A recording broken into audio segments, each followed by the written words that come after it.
Hello, welcome to Revelator Alf for another weekly instalment of the West Ham universe. So we just come off a 3-0 glorious victory over Southampton at the London Stadium. Woohoo! And it's now midweek and we're looking forward to Chelsea at the weekend. So before we get carried away with the 3-0 victory, which was fantastic, great team performance, great individual performances as well. Southampton were really, really poor. So a little bit, it reminds me a little bit of when we played Huddersfield earlier in the year, beat them 4-1 away, and we were all thinking, wow, this is fantastic. We've actually turned the corner. We're playing really well. Lanzini and Arnautovic were on fire. Great all round. Even Kayata played a blinding match that day as well. Brilliant. And then it all sort of fell away again. So we're kind of in that territory here as well. And Arnautovic had a fantastic game. Masuaku as well. Mario Koyata, he came back and had a brilliant performance. Finally, but this is one match. We've got Chelsea to play. They've just got beat. They'll be looking for a bit of payback as well after we beat them earlier in the season at London Stadium. So, we're a long way from being safe. It's a long way from being a satisfactory season. Let's not talk about Moyes, as whether he's going to be our manager or not. As far as I'm concerned, no.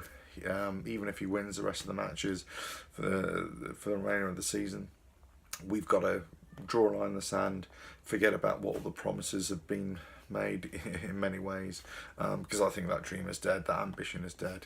World-class players in a world-class stadium, forget it. I just don't think that the club have got the finances to even get anywhere near those ambitions. We need over 150 million pounds in my estimations to actually make this squad what it needs to be, and I just don't think it can be. We've got some great players, we've got some really lots of players that are just not cut the mustard really. They've been underperformed for a long time. Either they need to be cut loose or just put into the second tier as squad players. So there needs to be a mass clear out in the summer, wholesale changes, and I think that really comes from the director of football, which he should have been placed by now. West Ham have been dragging the heels already. They make all these promises about saying sorry, about trying to rectify issues, but dragging the heels. You need to hit the ground running. As soon as the last game of the season, you need to have a new manager, if that's the case. Director of football already has to be in place, and you already need to be making signings on day one. Okay, they need to have targeted the players that they want, and they should have already made their approaches by now. If they haven't, then guess what? It's going to be the whole summer season, the off season I should say. We're going to have a short window because it's transfers are going to close early this season for purchases into the Premier League, that is. And we're going to have that whole season, and they're going to drag the heels and not get enough players in. And we're not talking about one or two players. We need about 6 or 7 or 8 players, and we just haven't got it. I just don't think we're going to do it. So, I'm kind of gearing myself up for another season that we're not going to do very well. However, if they change the manager with a lot more ambition, a lot younger, a lot more drive, a lot more forward thinking, a lot more will play on the front foot, and will go into every match with a winning mentality, that they want to win, not consolidate, not think, okay, we can save our players here as Moyes has done. I won't forgive him for the 2 cup exits where we've really played really poorly, and the second team was put out and the youth team were put out and they were just rubbish. Can't do that. There's got to be a much better youth policy. There's got to be a policy where you're bringing through the youth, you're blooding them in on a regular basis. And I'm not saying start them, but I'm saying in the last 10-15 minutes of every match, put in a youth player, put in a squad player. That builds a cohesive unit, a level of consciousness, if you like, within the squad. They're all breathing as one because they're regularly playing, they're actively involved in it. Got to look at the training, got to look at the training facilities. So there's massive decisions to be making, and they should be making them already. They're dragging the heels. The owners, that is, and the club over the director of football should have been in place. Need to make positive changes with the manager. Need to obviously make positive changes with the squad. Need to invest heavily. Training ground, their attitude towards the fans and the actual business, the football business, the debt, and also rectifying all the wrongs, and making, acts of contrition, really. Until they do that, nothing's really going to change. So let's face it, we're not going to come to the summer. Summer's going to be, if they don't miraculously turn this around, then come next August, as the season starts, we're going to have another poor start, possibly, and we'll just have another poor season. So it's, the frustration and the anger from within the fan base is just going to get worse and worse and worse, and they could nip this in the bud now. They could actually make things a lot better, and then just address the issues, the ongoing issues behind the scene. But as long as they got the front of house sorted out, as long as they got the team and the management and the coaching staff and the director of football sorted out, and the two owners and Karen Braid, they all take a back step and just be the owners and just produce the budget, which they're there for. That will be the best way to go. So we'll see. We'll see what happens. But right now it's a points game. It's not about winning, losing, or drawing. It's not about putting in great performances.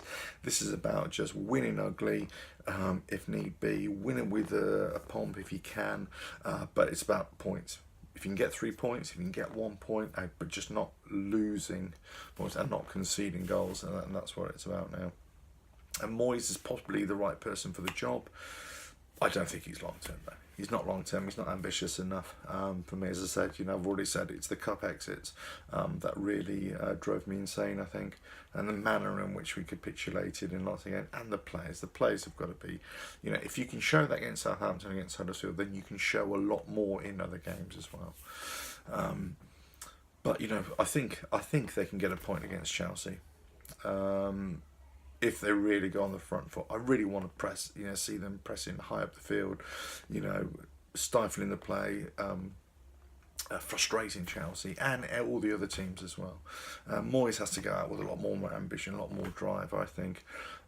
But yes, still be defensive, still be solid in defence and everything like that, but really play high on the counter-attack and hard on the counter-attack. And I think they can do it. But it all comes down to psychology at the end of the day. It's about if they believe, if they have the confidence, and if they're willing to apply the tactics. And can Moyes respond to the tactics and also respond to what's going on in the match as well? It's going to be a tough match. They're all tough matches now, But it's points make prizes, and the biggest prize is staying in the Premier League, of course. Do I buy into this whole one? Maybe we need to get relegated to start again, and maybe that'll force the owners to bugger off. Do you know what? A part of me does, and obviously a part of me doesn't. Being relegated would probably be the worst thing, obviously. But sometimes, it's good to actually hit rock bottom and start again.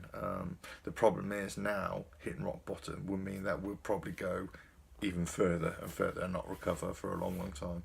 So I don't want to see that. I don't necessarily want to see the owners go just for the sake of going and leaving us in a really poor state. There's got to be a plan and action. Would I want to see them go? Yes. Do I want them to rectify all the issues? Yes. Do I want West Ham to do well and compete and show a lot more fight and a lot more vigour over the next season? Yeah, absolutely. And that's where it's at, really. It's leading from the front of house, the squad, the manager.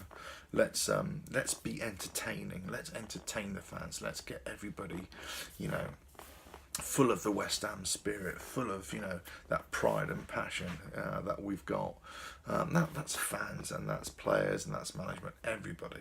So, but again, let's get the points, see out the rest of the season, and then hit the ground running in the summer. And they got to act early, and they got to act fast, and they got to act hard, and go in with full purpose. If they do that, we've got a chance for next season. If they don't do that, well, I think we'll be in exactly the same position, if not worse, next season. We'll probably get relegated. It's not pessimism. This is not me being the prophet of doom. I know I'm, can come across like that. This is actually just being realistic. It's the money that required is going to be about 100 to 150 million to actually get that squad, to where it needs to be, where their ambitions were, and where our ambitions are now.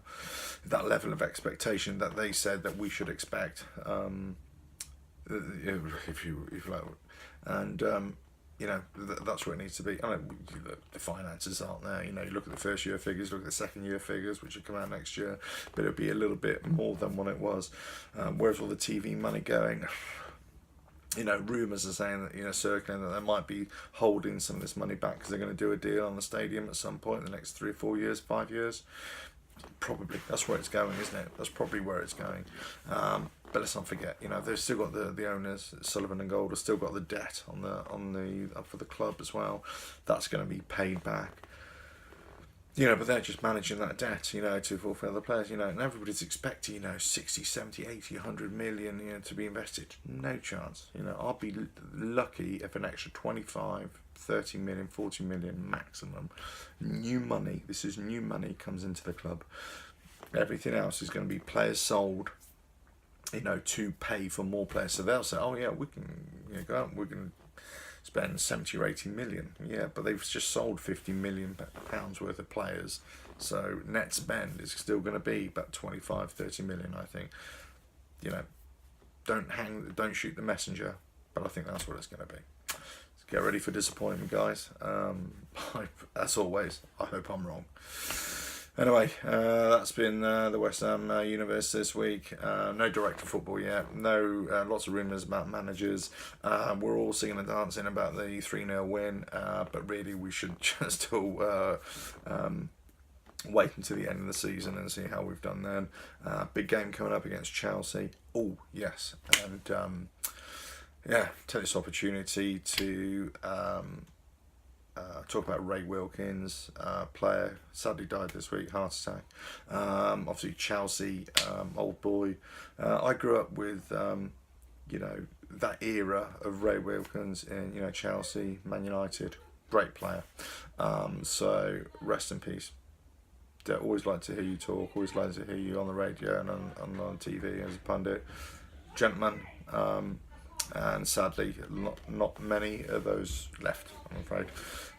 But hopefully, I'm sure there'll be a fitting tribute to him on Sunday, and I'll certainly be one who will be standing and applauding.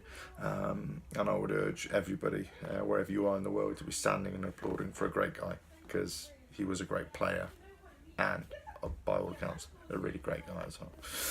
Right. Tune in next week for another West Ham Universe. We'll revelate out. Cheers.